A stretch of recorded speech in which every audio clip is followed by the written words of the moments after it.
इस वीडियो में हम देखेंगे डायमेंशंस ऑफ फिजिकल क्वांटिटीज़। वैसे तो आपने सुना होगा इस बारे में।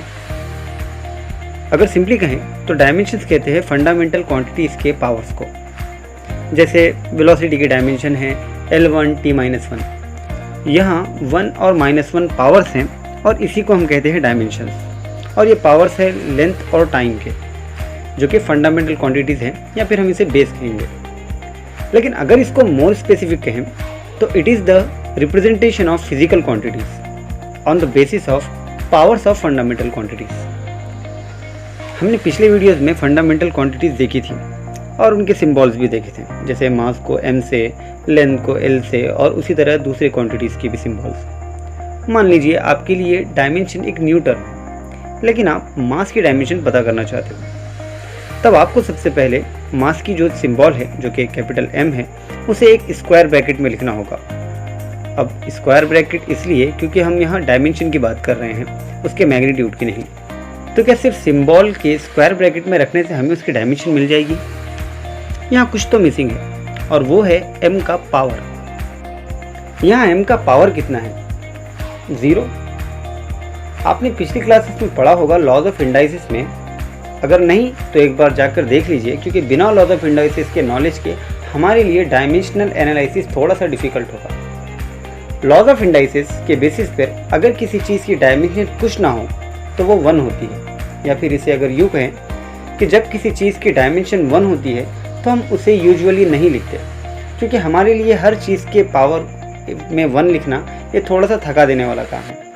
तो मास की डायमेंशन होगी कैपिटल M पावर 1। सिमिलरली आप दूसरे फंडामेंटल क्वांटिटीज़ के डायमेंशन पता कर सकते हो। जैसे लेंथ के लिए आपको बस उसकी जो सिंबल है कैपिटल L, उसको एक स्क्वायर ब्रैकेट में लिखना होगा और उसका पावर लिखना होगा। काफ़ी सिंपल है ना? वो इसलिए क्योंकि फंडामेंटल क्वांटिटीज सिर्फ खुद पर ही डिपेंड होती है। लेकिन अब अगर आपको ये पूछा जाए कि एक्सेलरेशन की डायमेंशन क्या हो, तब आपका आंसर क्या होगा? किसी भी क्वांटिटी की डायमेंशन आप 2 चीज़ों की हेल्प से बता सकते हो। पहली, उस क्वांटिटी का फॉर्मूला, या फिर उस क्वांटिटी की यूनिट। इन दोनों में से अगर आप कोई एक चीज़ भी जानते हो तब आपके लिए डायमेंशन पता करना काफ़ी सिंपल होगा। तो हमें एक्सेलरेशन की यूनिट पता है, जो कि है मीटर पर सेकेंड स्क्वायर, और हम ये भी जानते हैं कि मीटर लेंथ को और सेकेंड टाइम को इंडिकेट करता है। तो अगर मीटर और सेकेंड को उनकी डायमेंशन से रिप्लेस करें और लॉज ऑफ इंडाइसिस को यूज़ करते हुए टाइम की जो डायमेंशन है उसको ऊपर न्यूमरेटर में ले जाएं, तब हमें एक्सेलरेशन की डायमेंशन मिल जाएगी, जिसे हम एक ही स्क्वायर ब्रैकेट में लिखेंगे। तो एक्सेलरेशन की डायमेंशन है m0 L1 T-2 K0 I0 मोल 0 और CD 0।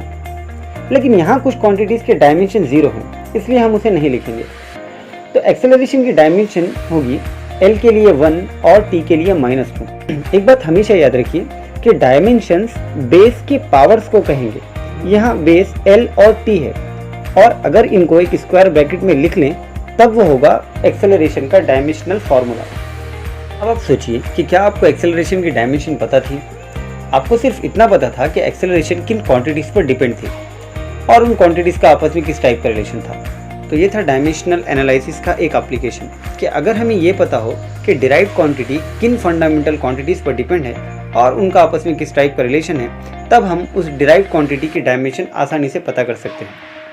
अच्छा, एक बात बताइए, अब तक की इस वीडियो के दौरान क्या आपने एक बार भी ये नहीं सोचा कि हमारे पास क्वांटिटीज़ के फॉर्मूलाज तो थे, तो फिर ये डायमेंशन का भला क्या काम?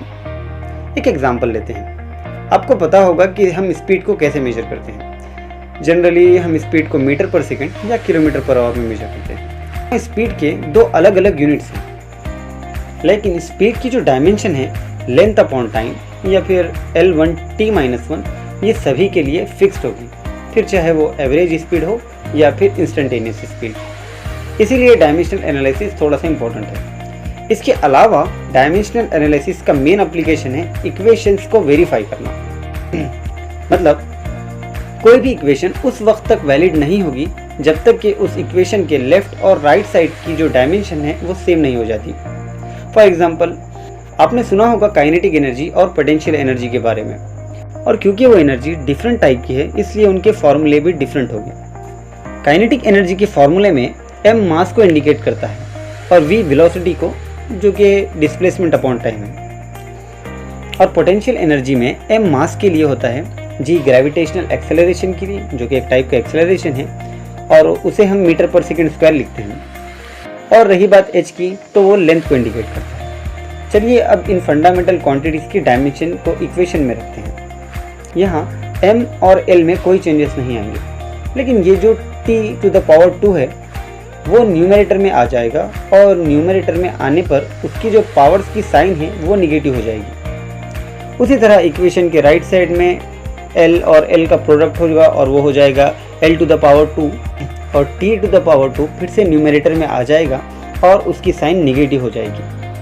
अब आप इक्वेशंस के दोनों साइड को कंपेयर कीजिए, वो सेम है, इट मीन्स कि वो एक वैलिड इक्वेशन है। तो इस एग्जाम्पल से हमें एनर्जी की डायमेंशन मिली जो है m1 L2 T-2। अब चाहे एनर्जी किसी भी टाइप की क्यों ना हो, चाहे वो काइनेटिक एनर्जी हो, पोटेंशियल एनर्जी हो या हीट एनर्जी या किसी और टाइप की एनर्जी, उनकी डायमेंशन सेम होगी। यहाँ एक बात याद रखनी है, पिछले एग्जाम्पल में काइनेटिक एनर्जी के फॉर्मूले में 1/2 था जिसे हमने कंसिडर नहीं किया क्योंकि वो डायमेंशनलेस था। तो किसी भी इक्वेशन में प्योर नंबर्स, ट्रिग्नोमेट्रिक फंक्शन जिसे हम साइन कोसाइन कहते हैं, लॉग फंक्शन या एक्सपोनेंशियल फंक्शन जिसे हम ई कहते हैं, अगर हो तो हम उनको कंसिडर नहीं करेंगे और ये डायमेंशनल एनालिसिस का एक ड्रॉबैक है की होगी। इसके अलावा डायमेंशंस के और भी यूजेस हैं, जैसे होमोजेनिटी ऑफ इक्वेशन। इसके अकॉर्डिंग आप वेलोसिटी को फोर्स में ऐड नहीं कर सकते, ना ही पावर को डिस्टेंस से सब्सट्रैक्ट कर सकते हैं। इक्वेशंस में एडिशन और सब्सट्रैक्शन सेम टर्म्स का होना ज़रूरी है और उनका रिजल्ट भी वही होगा जैसे कि kinetic energy plus potential energy is equal to total energy. इनके और भी यूजेस हैं, जैसे unit conversion, reducing relation among physical quantities. इनके बारे में हम डिटेल आगे पढ़ेंगे जब हम नीट और JEE के ऊपर वीडियोस बनाएंगे। और ये टॉपिक आप स्किप मत कीजिए क्योंकि ये एग्जाम पॉइंट ऑफ व्यू से, जो कि नीट, PMT, JEE इन सभी के लिए काफ़ी इंपॉर्टेंट है। तो इसकी अच्छे से प्रैक्टिस कीजिए और डायमेंशन पता कीजिए उन सारी क्वांटिटीज़ की जो आपकी बुक में है। और ऐसा करने से पहले लॉज ऑफ इंडाइसेस देख लीजिए और फंडामेंटल क्वांटिटीज़ के सिंबल्स भी।